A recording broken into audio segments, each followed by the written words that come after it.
एक फिर इब्राहिम वहां से कूचकर दक्षिण देश में आकर कादेश और शूर के बीच में ठहरा और गरार में रहने लगा। 2 और इब्राहिम अपनी पत्नी सारा के विषय में कहने लगा कि वह मेरी बहन है। सो गरार के राजा अबीमेलेक ने दूत भेजकर सारा को बुलवा लिया।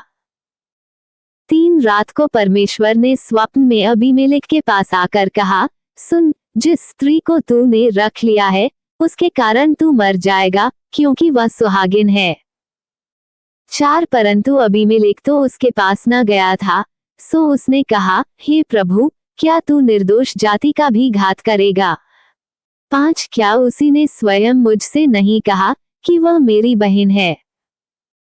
और उस स्त्री ने भी आप कहा कि वह मेरा भाई है। मैंने तो अपने मन की खराई और अपने व्यवहार की सच्चाई से यह काम किया। 6 परमेश्वर ने उससे स्वप्न में कहा, हाँ, मैं भी जानता हूँ कि अपने मन की खराई से तूने ये काम किया है और मैंने तुझे रोक भी रखा कि तू मेरे विरुद्ध पाप न करे, इसी कारण मैंने तुझको उसे छूने नहीं दिया। 7 अब उस पुरुष की पत्नी को उसे फेर दे, क्योंकि वह नबी है और तेरे लिए प्रार्थना करेगा और तू जीता रहेगा। पर यदि तू उसको न फेर दे तो जान रख कि तू और तेरे जितने लोग हैं सब निश्चय मर जाएंगे।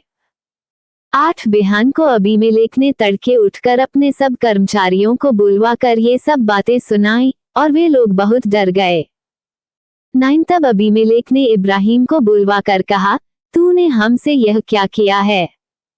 और मैंने तेरा क्या बिगाड़ा था कि तूने मेरे और मेरे राज्य के ऊपर ऐसा बड़ा पाप डाल दिया है?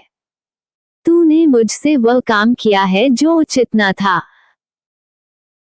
10 फिर अबीमेलेक ने इब्राहिम से पूछा, तूने क्या समझकर ऐसा काम किया?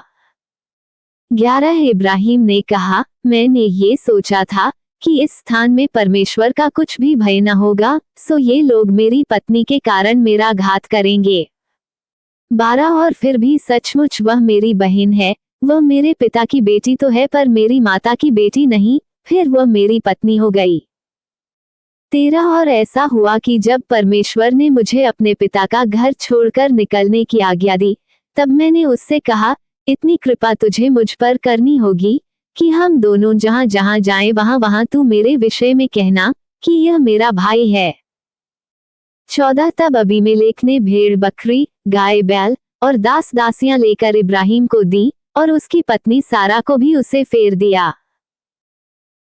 15 और अबीमेलेक ने कहा, देख, मेरा देश तेरे सामने है, जहां तुझे भावे वहां रह। 16 और सारा से उसने कहा, देख, मैंने तेरे भाई को रुपए के 1000 टुकड़े दिए हैं, देख, तेरे सारे संगियों के सामने वही तेरी आंखों का पर्दा बनेगा और सबों के सामने तू ठीक होगी। 17 तब इब्राहिम ने यहोवा से प्रार्थना की और यहोवा ने अबीमेलेक और उसकी पत्नी और दासियों को चंगा किया और वे जनने लगी। 18 क्योंकि यहोवा ने इब्राहिम की पत्नी सारा के कारण अबीमेलेक के घर की सब स्त्रियों की कोखों को पूरी रीति से बंद कर दिया था।